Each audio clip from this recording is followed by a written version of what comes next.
Assalamualaikum,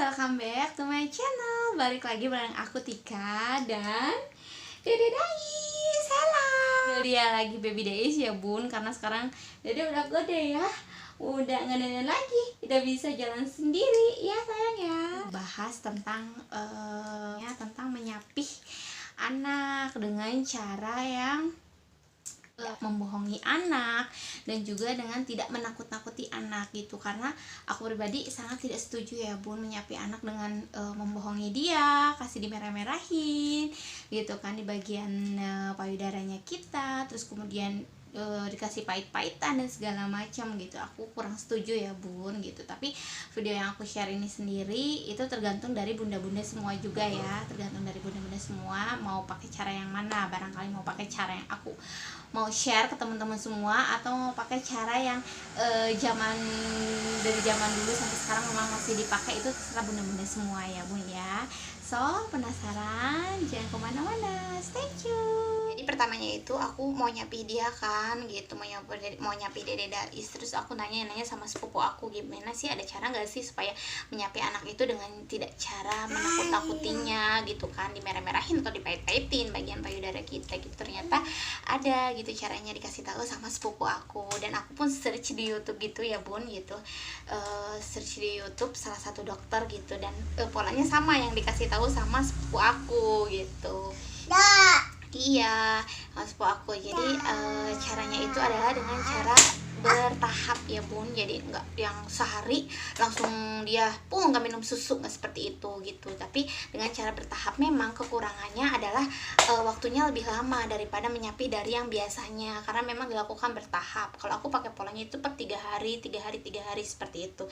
Nah kalau misalnya yang sehari langsung itu kan emang cepet, tapi aku kurang setuju, karena kalau dengan cara membohongi anak seperti itu aku kayak kurang setuju gitu ya, membohongi dia atau menakut-nakuti dia gitu. Memang caranya dengan cara periode yang lebih lama, tapi aku suka karena dia imbasnya jadi lebih percaya diri gitu, jadi dia mengerti sendiri tanpa harus ditakut-takutin. Nah, jadi polanya itu yang aku pakai itu nggak yang dimerah-merahin ataupun dikasih pahit-pahitan ya di bagian payudara gitu. Jadi aku tuh menyampainya dengan cara bertahap gitu, dengan nggak menakut-nakuti si anak ini sendiri gitu. Jadi bertahap, jadi misalnya yang tadinya 8 kali misalkan jadi 6 kali, jadi 5 kali, jadi 4 kali, dan seterusnya dalam sehari gitu, misal gitu ya kita jadi kurangin secara bertahap. Nah kalau untuk Dede Dais ini sendiri, pola yang aku pakai adalah gini ya. Jadi Dede Dais itu biasanya dia minum susu itu setelah dia bangun tidur gitu, terus kemudian juga pas setelah mandi gitu, terus kemudian juga sore hari biasanya, terus kemudian pas mau tidur gitu. Nah aku coba mulai kurang-kurangin gitu. Jadi biasanya misalkan setelah Dede Dais dia itu menyusu itu setelah bangun tidur, nah aku coba ganti pakai susu botol gitu. Aku tuh pakai polanya itu per 2 atau 3 hari gitu, 2 hari berturut-turut, 3 hari berturut-turut kayak gitu. Terus setelah bangun tidur nggak minum susu, nggak menyusui ke aku, tapi aku kasih susu botol, terus berhasil kan. Terus kemudian hari berikutnya gitu ya, setelah 2 atau 3 hari itu berjalan gitu, berikutnya setelah mandi dia nggak aku kasih ASI gitu, tapi aku kasih susu botol gitu. Terus berjalan sampai 3 hari gitu, 3 hari seperti itu polanya. Terus kemudian 3 hari setelah yang berikutnya adalah biasanya dia misalkan mau tidur siang dulu ya, mau tidur siang dia menyusui ke aku. Nah aku ganti pakai susu botol 3 hari berturut-turut seperti itu. Terus kemudian yang berikutnya lagi, biasanya dia menyusui itu sebelum tidur malam gitu. Nah aku ganti pakai susu botol, terus berturut bertahap gitu kan, dikurang-kurangin sampai malamnya juga sama. Tahap terakhir nih, malamnya biasanya dia minum susu menyusui ke aku, tapi kemudian aku ganti pakai susu botol. Terus polanya seperti itu gitu. Jadi berkurang sedikit demi sedikit gitu, seperti itu ya bun ya. Kira-kira itu aman nggak ya gitu, misalkan gitu kan yang biasanya anak dia menyusui pada kita pada siang hari, terus kemudian kita hentikan kan secara bertahap, terus nanti dikasihnya lagi ketika malam hari. Bagaimana itu dengan kualitas susunya gitu, apakah bagus gitu, apa masih bagus? Soalnya kan kalau misalnya kata orang tua zaman dulu, takut mencret lah, takut rasanya hambar lah dan sebagainya. Nah ini pun aku sudah konsultasikan dengan dokter anak gitu. Dok, gimana ya kalau misalnya aku kasih susu anak aku ini ketika malamnya, soalnya aku mulai menyapi dia dengan cara yang bertahap, apakah kualitas susunya itu akan menjadi buruk? Enggak, dokter anak pun bilang bahwasanya kualitas susu tetap bagus, enggak ada istilahnya pengurangan kualitas susu karena kita memberikannya di malam hari gitu, karena kita mengendapkannya terlebih dahulu itu tidak masalah gitu, kualitas susu tetap bagus gitu. Jadi bunda nggak perlu khawatir gitu, takut mencret dan sebagainya. Alhamdulillah Dede Dais juga nggak mencret kok bun, gitu, seperti itu ya.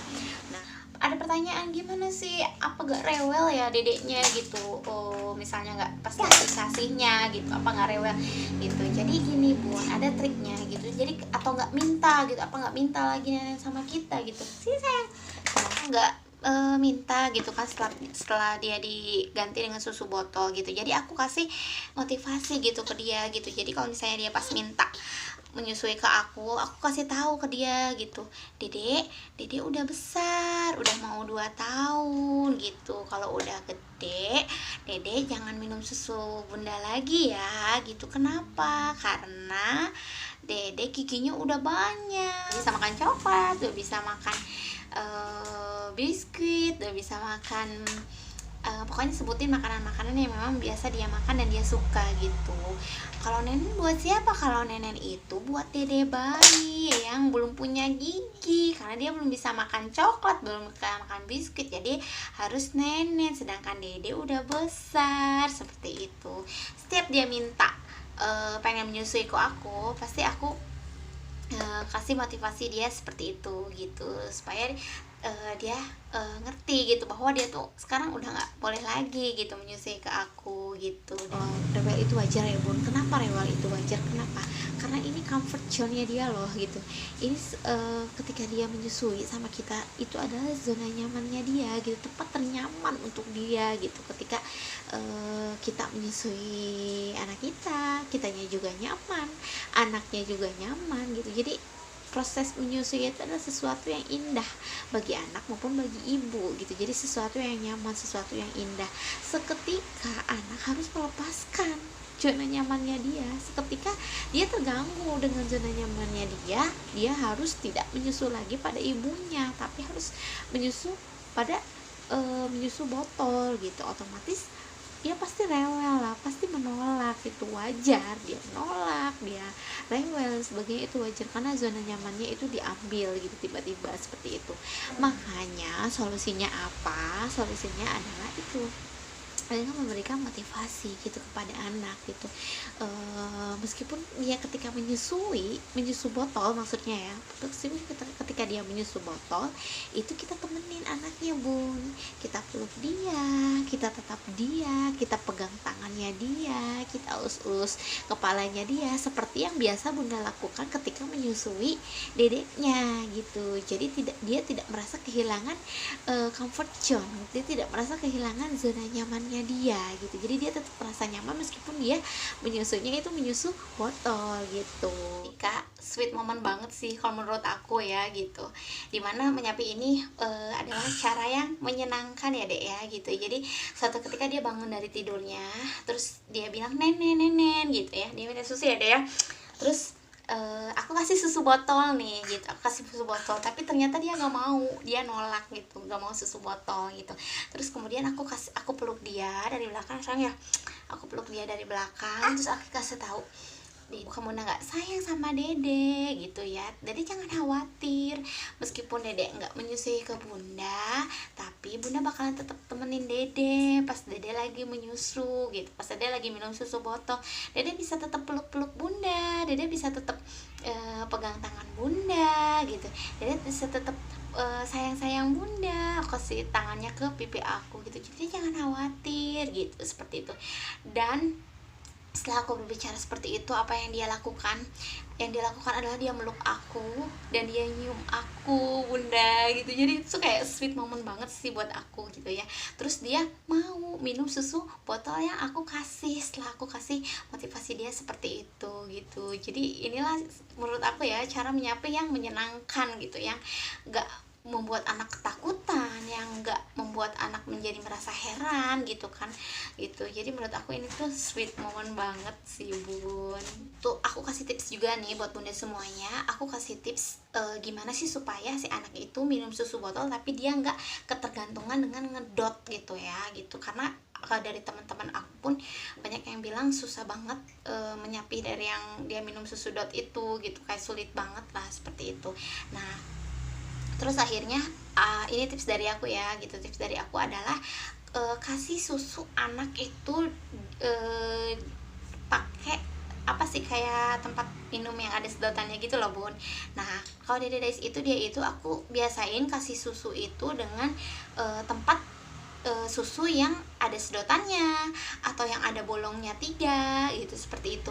Atau juga dia langsung minum di gelas atau disuapin pakai sendok gitu, aku biasain seperti itu. Kenapa? Karena supaya dia nggak ketergantungan ke dot gitu. Nah aku pakein dia dot itu pada saat dia mau tidur aja bun gitu, pas dari saat dia mau tidur. Itu pun sekarang, kalau sekarang udah aku kurangin ya gitu. Kalau awal-awal nyapih pas dia mau tidur jadi dia ngedot gitu kan, biasanya dia menyusui ke aku jadi dia diganti dengan dot, terus akhirnya dia ketiduran. Nah kalau sekarang nggak, kalau sekarang itu aku udah, kalau sebelum dia tidur dia minum susu dulu deh gitu, baru nanti dengan sendirinya dia tidur gitu. Nah sama aku kasih dia dot itu pas saat dia tertidur. Jadi misalnya dia tidur terus tiba-tiba ya sayang, pas tiba-tiba dia bangun, nah aku kasih kasih dia susu dot gitu. Jadi biasanya dia menyusui ke aku kan diganti pakai susu dot seperti itu. Jadi selebihnya kalau siang hari, terus kalau misalnya pagi hari aku kasih dia botol yang beragam supaya apa, supaya dia tidak ketergantungan pada dot ya bun ya, para ibu-ibunya itu. Jadi si payudaranya itu tidak sama sekali bengkak bun. Kan biasanya kalau misalnya menyapih itu biasanya itu payudara itu sampai bengkak gitu ya, karena kan tidak langsung, tidak menyusui itu langsung satu hari tidak menyusui, otomatis kan bengkak gitu. Nah dengan cara yang bertahap ini maka payudara kita tidak sama sekali bengkak, jadi kita gak kesakitan bun saat menyapi gitu lah bun ya bun, cabang-cabang gini. Oke, segitu aja video dari kita ya, semoga bermanfaat untuk bunda-bunda semua. Terus semangat yang sedang menyapi dedeknya ya. See you, assalamualaikum, dadah, dadah deh, dadah, kiss bye, kiss bye, kiss bye, kiss bye nya gimana?